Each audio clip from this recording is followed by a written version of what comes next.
Boo!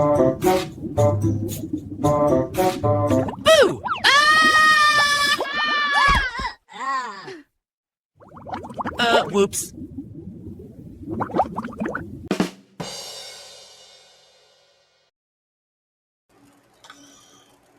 All right, guys.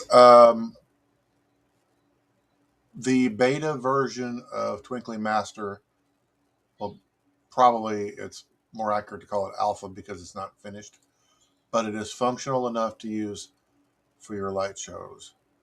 And it is available for macOS as long as you have uh, an M series processor. So here's what you're going to have to do.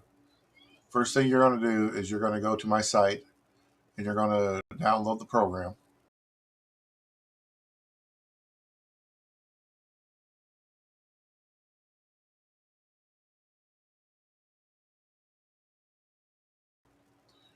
Then in the file, you want to open up the download folder.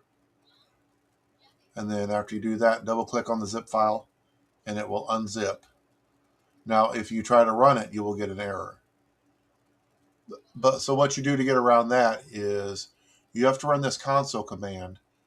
So to open the console, you right click on if you know how, you can go up in directory and open at this folder, or you can right click on the .app folder and open terminal here, and then you can move up a directory like this. You type cd space ... and press enter. Okay, now that you've done that, you want to type this command visible right here. This will tell macOS that you know the file was downloaded from the internet, and once it's unlocked, it will allow it to run from then on.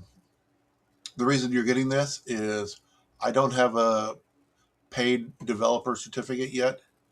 I'm probably going to get one, but they're like $200 a year.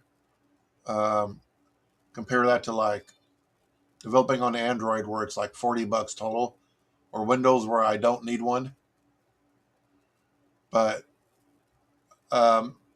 in the meantime, it's fully functional. You only have to unlock it, and you'll probably have to unlock it with updates. I don't know that for sure, but most likely.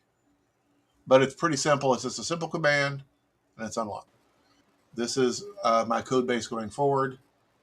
Any new features, unless I maybe add another integration for the exporter in the meantime or something, we'll go into this. And I'm making this video so you guys can see the steps that you have to do to run it. All right, back to the Windows version. So you'll see I've got it fully set up. I'm in fact running my show right now on it. And just to show you quickly on how to set stuff up, I'm going to modify my filter. This is an installation filter. I have some installations shared with me. So let's go ahead and add this one. Maybe this one. And then when I go over and look at my devices, okay, there we go. Filter updated. Anyway, so now I can go to add new devices, and there's devices in there. And if you have pro devices and you're licensed, it indicates that they're pro devices. This is a group. That's why it's got a thing on it. I click that, view the items in the group, and I can add just these devices if I want. And you'll see smartly checkbox, or I can click this. So let's go ahead and add a couple devices. We don't want to add that. It doesn't hurt anything to be in there, but it's just in the way. So add selected.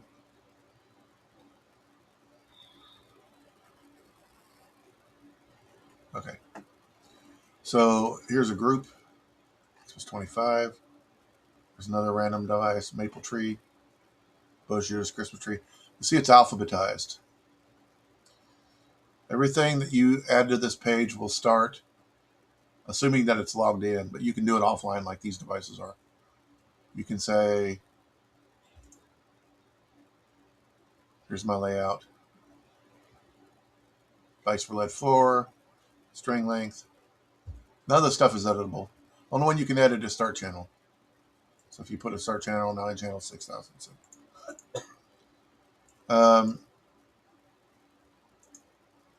Aspect ratios. This isn't accurate currently.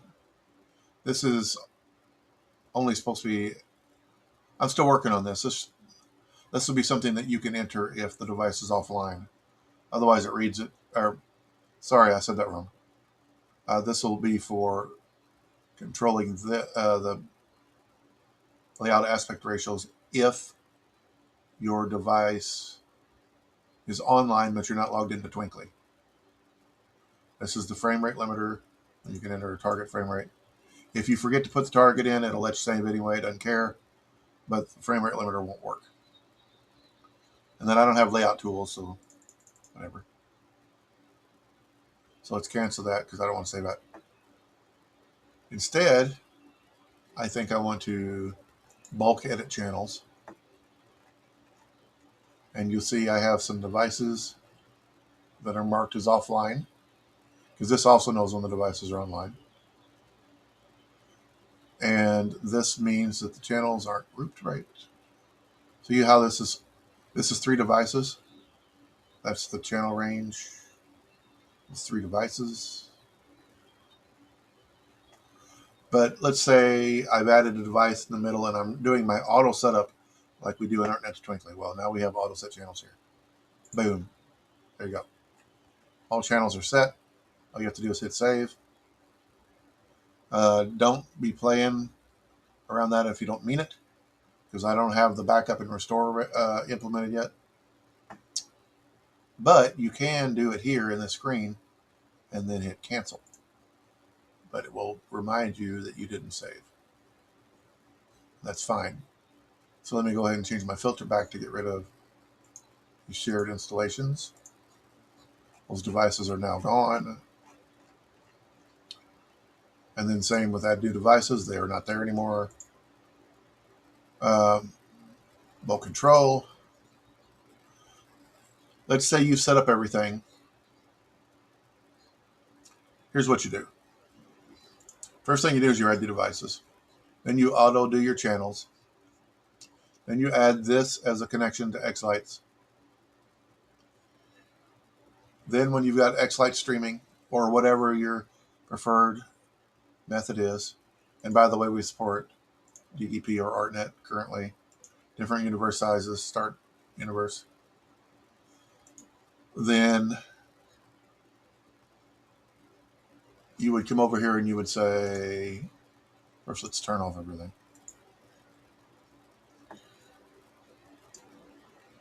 This is last known mode. See how it flipped? This updates every 5 seconds. So let's say DDP. And this will, of course, say ArtNet if you have ArtNet picked. So now we're back to live data. We're performing. And how do we know it's working? Well, I'll show you. Here's my mega tree.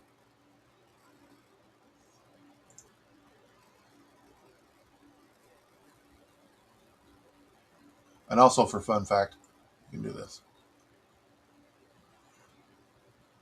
The scaling isn't quite right yet. This is allegedly a 2D layout. Does it look 2D? I actually had to do this in ArtNet to Twinkly and lied about it being a 2D layout, so effects would apply better on it. It applies much better on flat devices. Anyway, so here's a major change in how I'm showing these.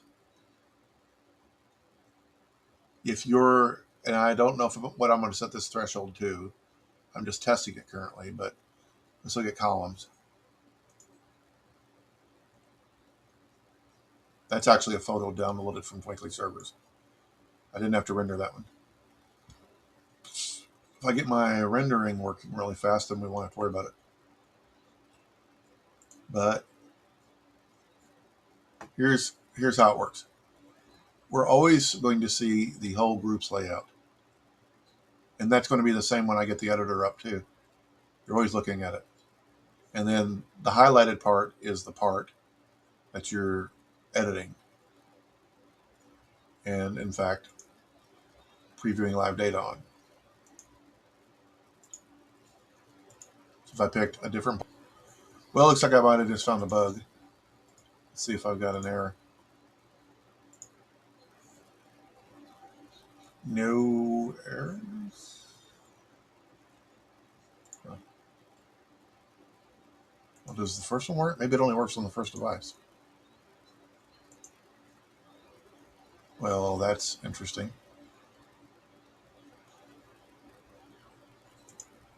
Apparently, it only works on the first device. Kind of lame, really.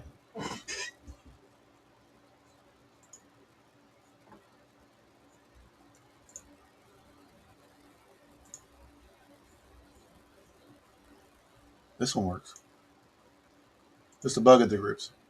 Anyway, I never claimed that it was perfect. I just got a version out to you for you guys. And now that you know how to use it, you should be able to pull your mapping through the Twinkly device importer in the meantime, although that's pretty flaky. You might have someone with Windows pull your mapping for you if you share your layout.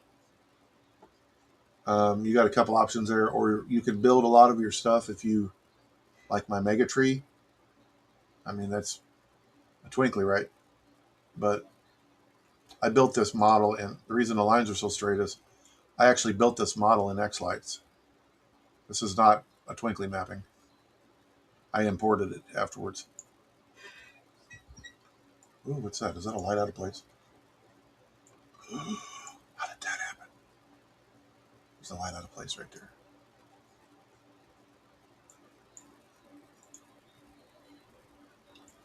Anyway, and even this part needs work still. This aspect ratio is wrong. It's supposed to be twice as tall as it is. Well, because it's not receiving these right. So it needs to know the aspect ratio to skew the image. Anyway, it's just a quick rundown of how to use the program and how to launch it on Mac. So good luck, guys. Okay, so what's missing in this version? Well, so far we don't have the import or export of layouts. Offline mode works. It's not as fully featured as online mode is. You can't put it in E131 mode yet. That's not a thing yet. The layout editor itself is not implemented at all. That's going to be probably the next thing I work on. I'm going to get the editor displaying, then I'm going to add. But first, I'm going to work out the bugs, the stuff that I've got done so far. You notice there's a few in there still. It wasn't live previewing the second half of devices, and the aspect ratio is gone, or it's not updating where it's supposed to. So yeah, I've got some work to do there. But a lot of the code is a direct translate from ArtNet to Twinkly, so the streaming is solid. And I also need to implement a save states thing. It's going to be part of a sequence player going forward. My goal is to have like a timer that you can cycle through save states, and then you could like say, "Oh, this one's playing this playlist entry," and then after so long we switch to this one, and then this other device is doing something else. I still need to add some stuff for the music device to it that isn't in ArtNet to Twinkly either. I'm capable of retrieving the frames that the music dongle sends off, so I can respond to that somehow if I want to. I still need to implement the DMX mode that is going to be pro only. It's working in ArtNet to Twinkly. It's not even started in this, but that's going to come after I get the bulk controls fleshed out. It's pretty useless to be able to put it in color mode if you can't set the color. So I'm going to add pickers for that stuff. I know most of the knowledge I need to do that. It's just it's going to be time consuming. Expect at least a release every 2 weeks going forward, and I'm probably not going to build for the Windows version until I get features in this that aren't in ArtNet Twinkly. In the meantime, the goal going forward is just to give Mac users something to use. Um, I mean, I got past some major roadblocks this year in this program. I actually started this program in 2023, so I just set it to the side and dove headfirst into ArtNet Twinkly. But I got the .NET version updated to 7. I'm probably going to update it again pretty soon to 8 or 9. I think we're starting to target 10, whatever. But anyway, lots of cool ideas coming forward. If you guys want to see any features on this, feel free to message me. Feel free to send them through the contact link on my page on lightsoverfoot.com, because you might have a great idea that's needed that I didn't think about. You know. Um, anyway, that's all I got, and I hope you guys enjoy where we're heading with this program, because I think it's going to be pretty cool.